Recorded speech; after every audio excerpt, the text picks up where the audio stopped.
Welcome all to the webinar on language as power, the role of linguistic gatekeeping in research with international students, and this is particularly from Indian context that I really want to work on, and I think that's something I really want to showcase here because we do have a lot of marginalized students here, and the idea is to understand languages, one of the gatekeeping issues that we often face here. So, very quickly, starting with the introduction part. Um, I'm sorry, yeah, just a second.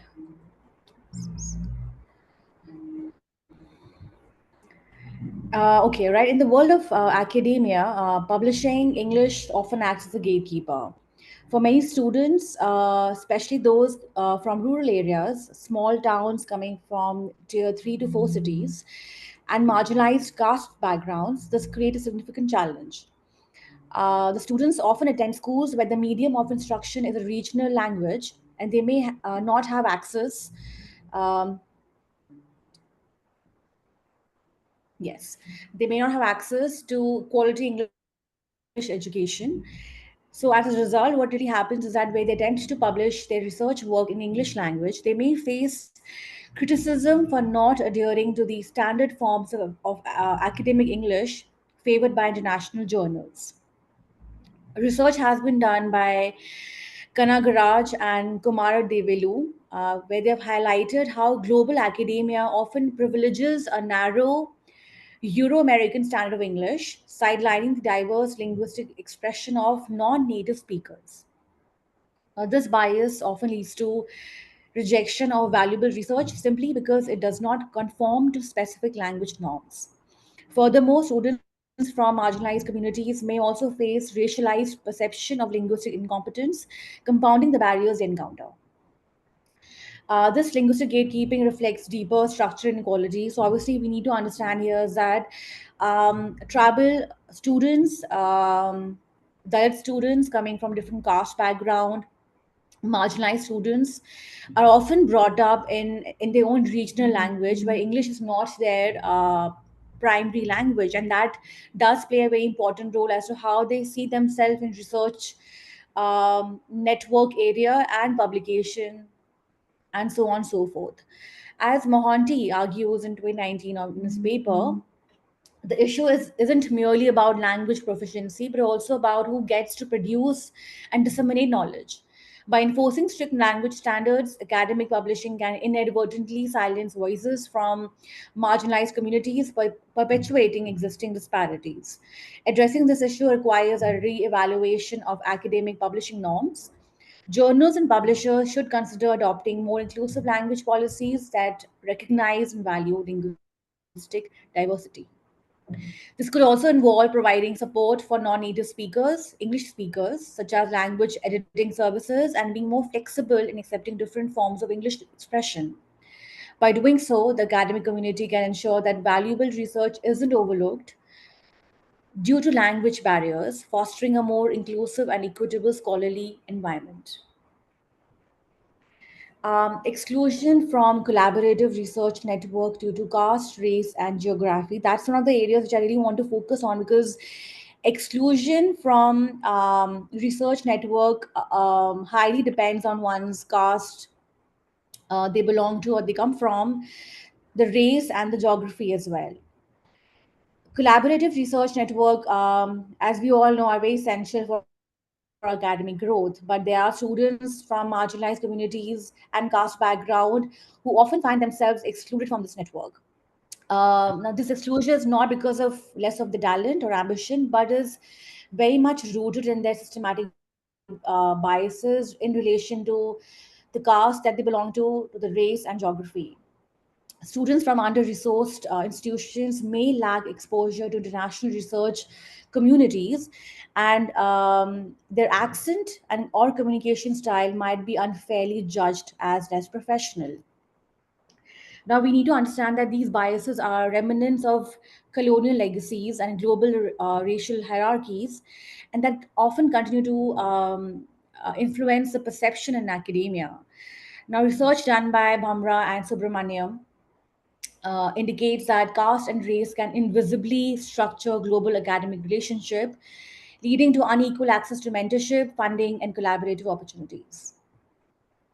For many low caste scholars, these challenges are compounded by caste based discrimination, especially in India. Caste based discrimination is a very profound challenges faced by many students, and the language that they speak, the accent that they use are one of the major barriers to move forward in their career path, especially in academia. This systematic exclusion hinders diversity of perspectives in research and limits the potential for innovative solution to global challenges. Institutions, however, now should actually actively work to include scholars from diverse backgrounds in research networks, providing mentorship programs, and ensuring that funding opportunities are accessible to all. By doing so, we can actually provide a more inclusive environment for everyone, despite their race, geography, and caste. I really want to focus on the cultural and epistemological marginalization of localized knowledge systems. So this particular topic does talks about how we all need to value our own local knowledge system. Right. So beyond language barriers, there's a deeper issue in academia: the marginalization of localized knowledge system. Academic institutions often prioritize Western and upper caste perspectives, sidelining the rich epistemologies of rural and marginalized communities. For example, anyone coming from a rural area or tribal community, or someone who's a Dalit or coming from a lower caste, so their narratives are often seen as unscientific or not academic enough unless they are framed within that particular dominant theoretical framework defined by the Western culture. Now, Pickwick in 1988 questioned, can the subaltern speak, which actually means that many scholars from marginalized backgrounds can and do speak, but their voices are often ignored or undervalued, completely because of their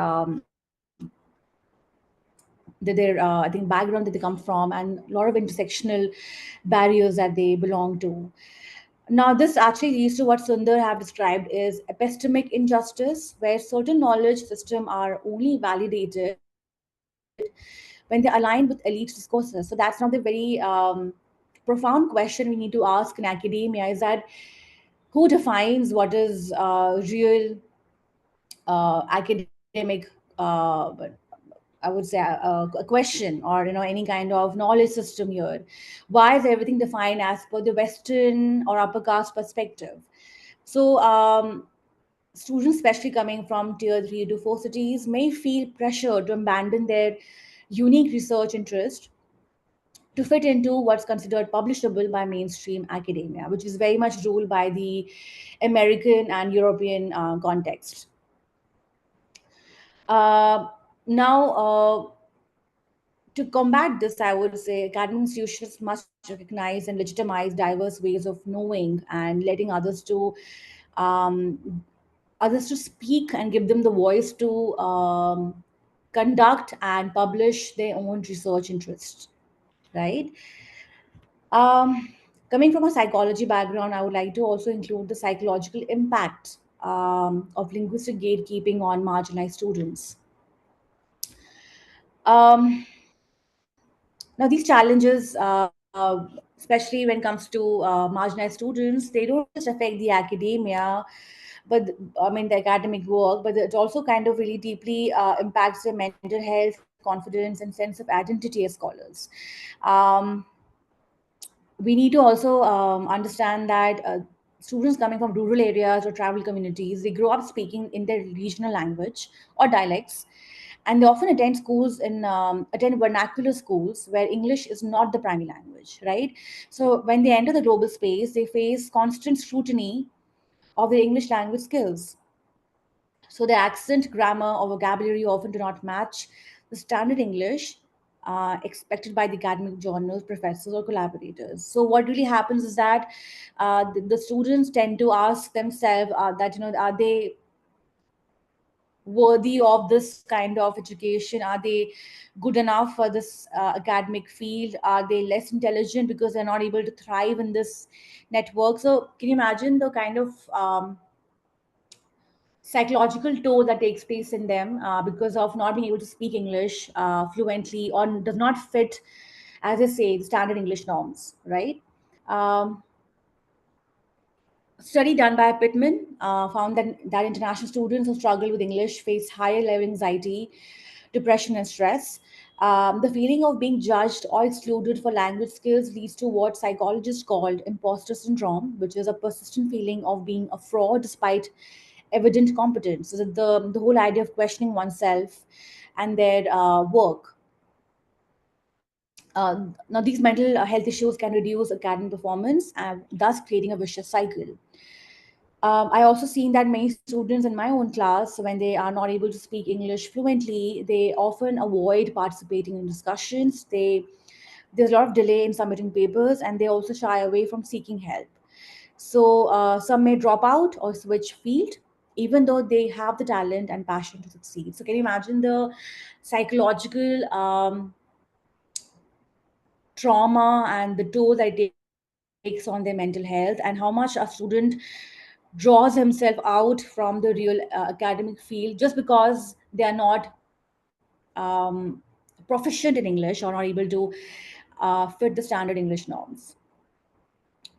One also needs to understand is here that there's a strong element of emotional resilience as well among marginalized students. So studies have done by Jay Kumar and Smith and Khwaja, they've highlighted that peer support and community solidarity does help students to recover and recuperate from their psychological distress. So, when students connect with others who share similar struggles, they feel less isolated and more empowered to overcome these barriers. One needs to understand that institutions have to play a crucial role in supporting the mental health of these students. We need to have psychological counseling services tailored especially for the international and also marginalized students to address their issues of exclusion and stress.